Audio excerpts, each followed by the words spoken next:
എല്ലാവർക്കും നമസ്കാരം. ഒരുപാട് സന്തോഷം ഇങ്ങനത്തെ ഒരു മുഹൂർത്തത്തിന് ഒരു ചെറിയ ഭാഗമായിട്ട് വരാൻ കഴിഞ്ഞതിൽ. കാരണം എനിക്ക് തോന്നുന്നു ഒരു പരിധിയിൽ കൂടുതൽ ഉള്ള സന്തോഷം വരാൻ കാരണം സ്പെസിഫിക്കലി ഇങ്ങനെ ഡാൻസ് സ്റ്റുഡിയോ അല്ലെങ്കിൽ ഡാൻസ് ക്ലാസ് എന്ന് പറയുമ്പോൾ മെയിൻലി ഒരു ഡാൻസറിനെ ആയിരിക്കും എല്ലാവരും ചൂസ് ചെയ്യുക. അപ്പോൾ എന്നെ ആദ്യം വിളിക്കുമ്പോൾ തന്നെ ആദ്യം ഞാൻ മനസ്സിൽ വിചാരിച്ചിട്ടുണ്ടായിരുന്നു, ഇതിപ്പോൾ ഇവിടെ എന്തിനപ്പോൾ എന്നെ വിളിക്കണേ, ഡാൻസിൻ്റെ ABCD അറിയാത്ത ഞാൻ വേണോ എന്നുള്ളൊരു സാധനം എൻ്റെ മനസ്സിൽ ഉണ്ടായിരുന്നു. പക്ഷേ അപ്പോൾ തന്നെ ഒരു സന്തോഷം തോന്നി. കാരണം ഡാൻസ് പഠിക്കാൻ പറ്റിയിട്ടില്ലെങ്കിലും എനിക്ക് ഭയങ്കര ഇഷ്ടമുള്ള ഒരു ആർട്ട് ഫോമാണ് ഡാൻസ് എന്ന് പറയുന്നത്. കാരണം വീട്ടിൽ ഇപ്പോഴും വഴക്ക് കൂടുമ്പോഴും ഞാൻ അച്ഛനോടും അമ്മയോടും പറയുന്നത്, നിങ്ങൾ എന്നെ ഡാൻസ് പഠിക്കാൻ വിട്ടില്ലല്ലോ എന്ന് പറഞ്ഞിട്ടാണ് ഞാൻ അവരിങ്ങനെ കുത്തി പറയുന്നതിൽ ഞാൻ മെയിനായിട്ട് പറയുന്നത് അത്, എന്നെ ഡാൻസ് പഠിക്കാൻ വിട്ടില്ലല്ലോ എന്ന്. അപ്പോൾ അച്ഛനും അമ്മയും പറയും, അതിന് നീ സിനിമാ നടി ആവുമെന്ന് ഞങ്ങളാരും അറിഞ്ഞില്ലല്ലോ എന്ന് പറയും.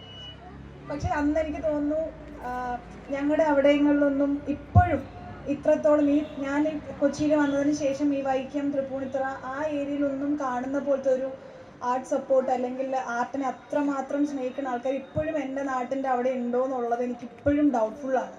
കാരണം ഞാനിപ്പോൾ തൃപ്പൂണിത്തുറയാണ് താമസിക്കുന്നത്. സോ എന്തോരം ഡാൻസ് ക്ലാസ് ആണ്, ആരോട് സംസാരിച്ചാലും അവർ ഡാൻസേഴ്സാണ്.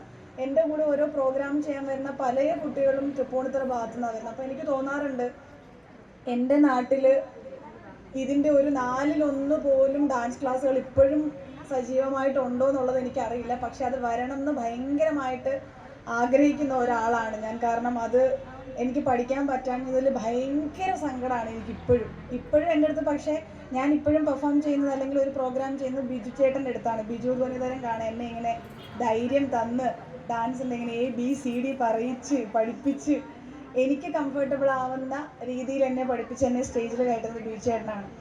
അപ്പോൾ അതെനിക്ക് ഭയങ്കര സന്തോഷമുള്ള കാര്യമാണ്. എനിക്ക് പഠിക്കാൻ പറ്റിയില്ലെങ്കിലും എനിക്ക് ചെയ്യാൻ പറ്റുന്നുണ്ടല്ലോ എന്നുള്ളത്.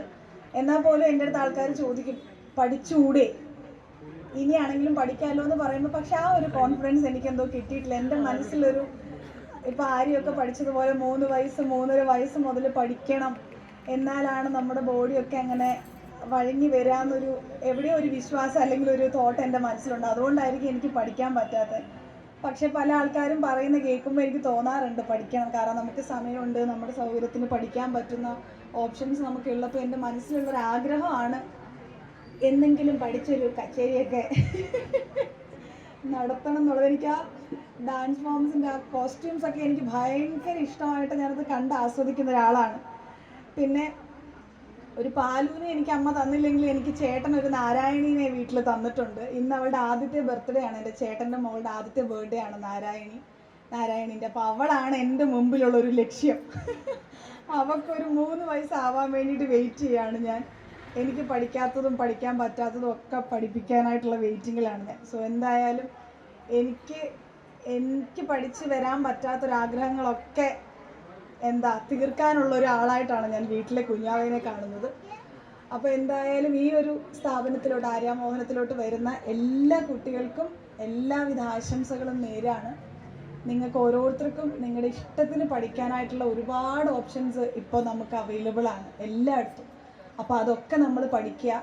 നമ്മളെല്ലാ പഠിത്തം മാത്രമല്ലാണ്ട് എല്ലാ കൾച്ചറൽ ആക്ടിവിറ്റീസിലും നമ്മൾ ആക്റ്റീവായി ഇരിക്കുക എന്നുള്ളത് വളരെ നല്ലൊരു കാര്യമാണ്. സോ ഏതാണോ നിങ്ങൾക്ക് ഇഷ്ടമുള്ള ആർട്ട് ഫോം അല്ലെങ്കിൽ എന്തായിക്കൊള്ളട്ടെ അത് നമ്മൾ പഠിക്കുക, അതിൽ നമ്മൾ എന്തെങ്കിലുമൊക്കെ അച്ചീവ് ചെയ്യുക എന്നുള്ളത് വലിയ ഒരു ഫാക്റ്റാണ്. അപ്പോൾ എല്ലാവരും അത് ചെയ്യുക. ഇവിടേക്ക് വരുന്ന എല്ലാ കുരുന്നുകൾക്കും എല്ലാവിധ ആശംസകളും നേരുന്നു. അതുപോലെ ആയിരിക്കും ഇതുപോലെ ഒരുപാട് ബ്രാഞ്ചുകൾ ഓരോ സ്ഥലങ്ങളിലും, എൻ്റെ നാട്ടിലൊക്കെ വന്ന് തുടങ്ങും. അപ്പോൾ ഒരുപാട് ബ്രാഞ്ചുകൾ തുടങ്ങി മുന്നോട്ട് പോകാനായിട്ട് മോൾക്കും കഴിയട്ടെ. എല്ലാവിധ ആശംസകളും നേരാണ്. എന്നെ ഇവിടേക്ക് ക്ഷണിച്ചതിലും ഒരുപാട് സന്തോഷം. കാരണം വേറെ ഏത് ഇവൻറ്റിനെ പോകുന്നതിനേക്കാട്ടിലും ഒരു മധുരം കൂടുതലാണ് ഇതിന്. അപ്പോൾ എന്നെ അതിന് വിളിച്ചതിലും ഹൃദയത്തിൻ്റെ ഭാഷയിൽ നിന്നുള്ള നന്ദി രേഖപ്പെടുത്താണ്. Thank you. All the very best.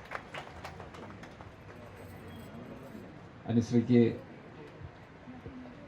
വളരെ തിരക്കുള്ള ഈ സമയത്തും ഞങ്ങൾക്ക് വേണ്ടി സമയം കണ്ടെത്തി ഇവിടെ വന്നതിന് ഒരുപാട് നന്ദി. അടുത്തതായി ദീപം തെളിയിക്കൽ ചടങ്ങാണ്. ദിവ്യതയുടെ ഈ ദീപം തെളിയിക്കാൻ നമുക്ക് ഒരുങ്ങാം. കലിയുടെ പ്രതീകമായി, സ്നേഹത്തിന്റെ വിളക്കായി, നന്മയുടെ പ്രകാശമായി ഈ വേദിയിൽ ദീപം തെളിയുകയാണ്. നമുക്ക് ക്ഷണിക്കാം പ്രശസ്ത സിനിമാ താരം നമ്മുടെ സ്വന്തം അനുശ്രീയെയും ശ്രീ രാജം അമ്മയെയും ബ്രഹ്മശ്രീ ധരണി ഡി നാരായണൻ നമ്പൂതിരിയെയും വിളക്ക് കൊളുത്തുവാനായി വേദിയിലേക്ക് ക്ഷണിക്കുന്നു.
അടുത്തതായി ദീപം തെളിയിക്കാൻ പോകുന്നത് ശ്രീ രാജം അമ്മയാണ്.